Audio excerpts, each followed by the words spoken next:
एक दिन दोपहर को खाना खाने आया, ऊपर से मैंने पकड़ लिया इनको, हाथों पाई होते रहे, वो ऐसे चिलवा छोड़ के भाग गया घर से। तो मैंने इसे पूछा ये क्या बात है, क्यों ऐसा गंदा काम किया। इसने कुरान पाक उठा लिया, इसने मुझे जबरदस्ती किया। मैं जबरदस्ती की तो आपके कपड़े क्यों नहीं फटे। मैंने इसके मोबाइल को खुद की तरफ से खोला तो अंदर से इसकी वीडियो निकल आई, उस आदमी के साथ जो इसको अब्बू कहती थी वो इसको बेटी कहता था। वो वीडियोस निकालने के बाद क्या हुआ? मैंने उसको कहा ये बगैर थी तो आपकी भी है, यदि बस मुझसे गलती होगी आज के बाद नहीं होगी, मुझे खुदा के लिए माफ कर दो। दूसरे दिन आया तो घर में सारा सामान, कुछ भी नहीं, सारा सामान ले गई। मैंने कहा ये मेरे पास एक सूट ही है, जूता तक नहीं मेरे छोड़ा। मैं पता नहीं अपनी कहाँ पे सोता हूँ, कैसे गुजारा करूँ, एक चादर एक सूट में। मेरा बड़ा बेटा यहाँ से शर्मिंदगी की वजह से जॉब छोड़ के चले गया। मैंने सुबह कभी नाश्ते के लिए इसको जगाया नहीं था, उठ जाए तो ठीक है, नहीं उठा ना सही। बर्तन तक मैं इसके वॉश करके देता था, ड्यूटी से वापस आता था शाम को, हांडी पकी हो तो ठीक है, ना पकी तो मैं खुद बनाने बैठ जाता था। इस औरत पे कभी भी शक नहीं हुआ। मैं सुबह 5 बजे आता था, 10-11 बजे रात को आता था, थका हुआ। खुद की तरफ से मैं आ गया हूँ घर, तो ये लगे हुए थे दोनों, ना आता तो पता नहीं कब से गेम चल रही थी।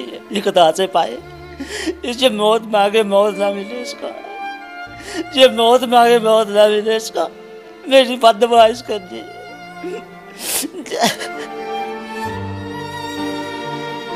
नमस्कार। 1400 वर्ष पूर्व रेगिस्तान में अवतरित हुए खंडित लाठी वाले महापशु नीच मूर्त महाजाहिल लुत्सुद्दीन 786 मस्कर रहमत दल्ले वाले की आसमानी खुदाई की किताब के निर्देशानुसार रेवड़ राष्ट्र में चलने वाली घोर घरेलू खुदाई के विषय में आपको समय समय पर अवगत करवाने का श्रेय यदि सबसे अधिक किसी को जाता है तो वो है रेवड़ राष्ट्र में छुपी हमारी टीम फुद्दुद्दीन की सर्वगुण संपन्न दुग्गी की स्वामिनी बूरजहां। पुरानी से पुरानी प्राणहीन हो चुकी लाठी में प्राण फूंक देने में सक्षम बूरजहां आज आपके समक्ष जो रिपोर्ट लेकर प्रस्तुत हुई है उसमें आप रेवड़ राष्ट्र की घोर घरेलू खुदाई की एक ऐसी घटना को देखेंगे जिसमें नवीन दुग्गी के लोभ से ग्रस्त एक मस्त खरवंशी नर अपनी लाठी की सेवा के लिए दूसरी दुग्गी निकाह कर लाता है, परंतु बाद में उसे पता लगता है कि वो दुग्गी तो अपने अब्बू की लाठी के प्रक्षालन की बचपन की लत को नहीं छोड़ पा रही है। उसके बाद दुग्गी द्वारा बाप की लाठी पर कई उतार चढ़ाव, दुग्गी रहस्य और लठ रोमांच से भरी यह कहानी उस मोड़ पर आकर पहुंच जाती है जहां दूसरी दुग्गी के चक्कर में फंसा मस्त खरवंशी नर आज बूरजहां के सामने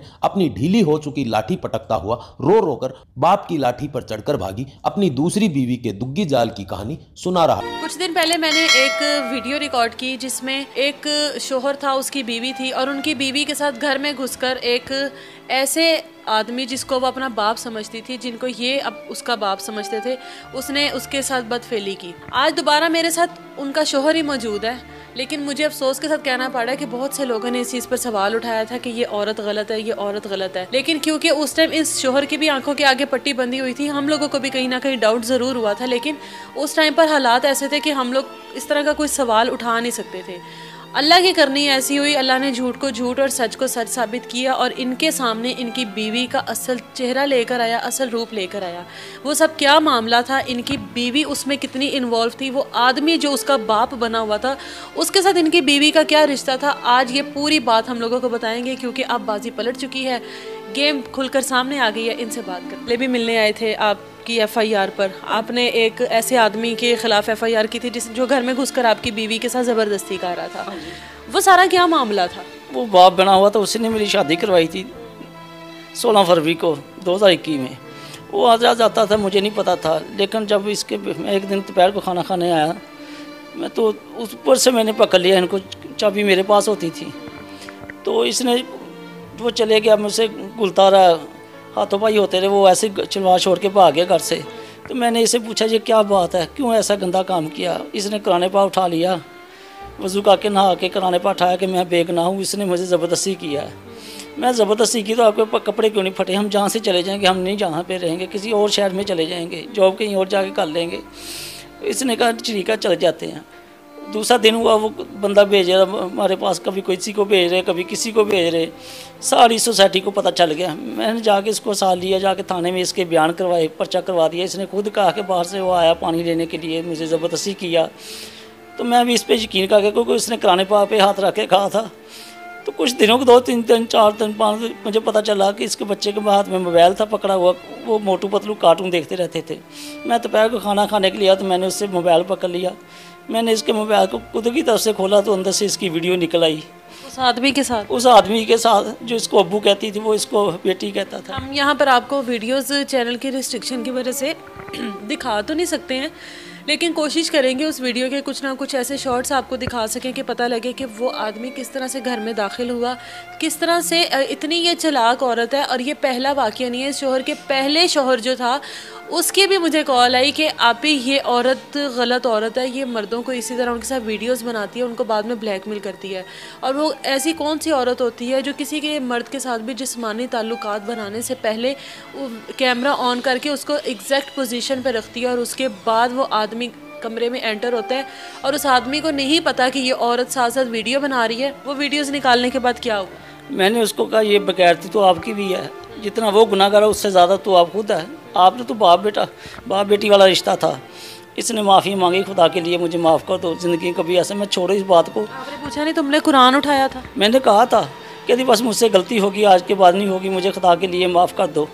मैंने वहाँ से रूट के चले गया, तो दूसरे दिन आया तो घर में सारा सामान कुछ भी नहीं, सारा सामान ले गई। मैंने कहा ये मेरे पास एक सूट ही है, मैं पता नहीं अपनी कहाँ पे सोता हूँ, कैसे गुजारा करूँ, एक चादर एक सूट में मैं एक एक नवाले को तरस जाता हूँ।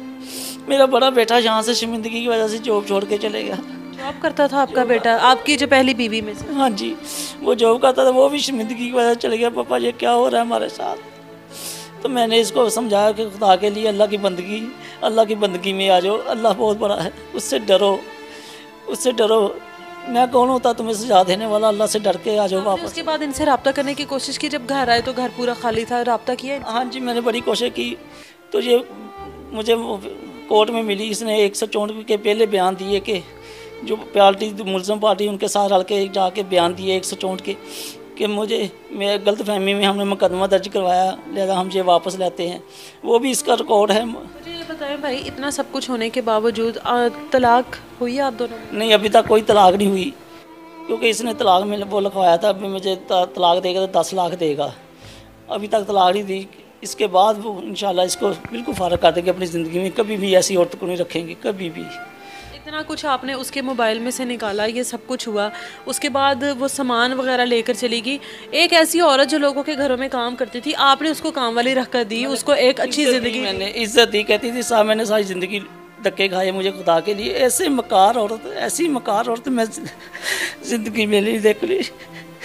मैंने तो इसको खुदा समझ बैठा था, इसके आगे कभी बोला नहीं। खुदा की कसम, आप किसी को वहाँ पे जाकर पूछ लें।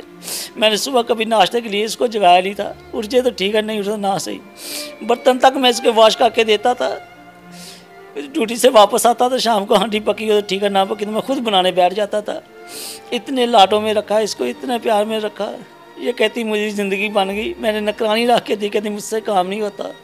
नौकरानी को जाके पूछ ले, वहाँ पे जो काम करती घर, उनको जाके पूछे, खुदा के लिए कोई कमीशन बना के उस सोसाइटी में भेजे। एक घर से पूछे मैंने कैसे रखा था इसको, कैसे इसकी ज़िंदगी थी। मैं रोज़ाना इसको 3000, 3500, 4000 ला के देता था। 3 से कम नहीं, ऊपर ही होते थे पैसे। जब से मैंने जॉब छोड़ी थी, सुबह मंडी जाता था, फिर सारा दिन लोगों के घर में पानी देता, 60 रुपये की कैन। ईदन गार्डन में, मदीना गार्डन में जाके पूछे लोगों को मैं कितने का पानी देता था। तो मैं सारा दिन अब ऐसे काम करता था जैसे जानवर करता है, इसको खुश रखने के लिए। ये खुश हो जाए खुदा के लिए, ये खुदा से पाए, इसे मौत मांगे मौत ना मिले इसका, ये मौत मांगे मौत ना मिले इसका, मेरी बदमाश कर दी।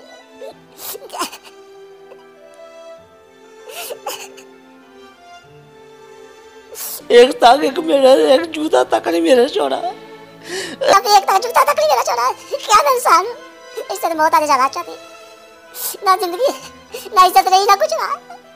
मैं बड़ा खुश था जब मेरी जिंदगी में आई। मैंने कहा चलो अच्छी मिल गई, जरूरतमंद थी, मैं भी जरूरतमंद था। लेकिन इसने ऐसा बर्बाद किया, ऐसा बर्बादी डाली, ऐसी बर्बादी डाली। आप किसी से जाकर पूछे, खुदा के लिए मदीना गार्डन में किसी से जाकर पूछे, कोई एक बंदा कह दे कि ये बंदा ठीक नहीं, खुदा के लिए मुझे वहीं पे फांसी लटका दे, मेरा खून माफ है सबको, वहीं पे फांसी लगा दी जाए मुझे। इस औरत पे कभी भी शक नहीं हुआ। मैं सुबह 5 बजे आता, 10-11 बजे रात को आता था, थका हुआ, दोपहर का खाने के लिए आता। मिल जाए तो ठीक है, ना मिले तो मंगवा गए होटल से, इनको भी खिला गए। उस दिन आप घर में कैसे आ गए इतनी जल्दी? मुझे तबीयत ठीक नहीं, पे पानी लेने जाना था, तो मैं घर पे आया। मेरे पैसे कम थे, वहाँ पे पैसे जो देने पड़ते पानी भरने के लिए, तेल भी चलाना था। खुद की तरफ से मैं आ गया हूँ घर। तुझे लगे हुए थे दोनों, ना आता तो पता नहीं कब से गेम चल रहे थे। नहीं भाई, आपको मिली कहाँ से थी ये औरत? इतनी जो आपने इस तरह की औरत आपको ये मिली कहाँ से? ये इसी जिस बंदे के साथ ये गलत काम कर रही है, उसी के जिस पे पर्चा करवाया, ये इसी ने मेरा रिश्ता करवाया था मिन्नतें कर कर। अफसोस होता है अपनी औरत होने पर। अगर औरत का ये रूप है तो यकीन करें कि ये तमाम औरतों के आगे एक सवालिया निशान है। एक बाल बच्चे वाली वो औरत है और इस आदमी ने उसको महारानी बना के रखा। रेवड़ राष्ट्र के घरेलू खुदाई के खेल में अपने अब्बू के लठपाश में जकड़ी एक मादा द्वारा ढीली लाठी वाले मस्त खरवंशी पर दुग्गी जाल फेंक कर की गई लठलूट की घटना पर बूरजहां द्वारा तैयार की गई इस रिपोर्ट के विषय में आप भी अपने विचार संदेश पट्टिका पर अवश्य प्रेषित करें। मस्त खरवंश संबंधी इसी प्रकार की जाहिलता से परिपूर्ण किंतु मनोरंजक, रोचक तथा ज्ञानवर्धक सूचनाओं हेतु आप अपने दोनों चैनल पाक डी टॉक तथा टोपी डी टॉक से जुड़े रहें। इस वीडियो के लिए इतना ही, मिलते हैं अगले वीडियो में, तब तक के लिए सबको राम राम।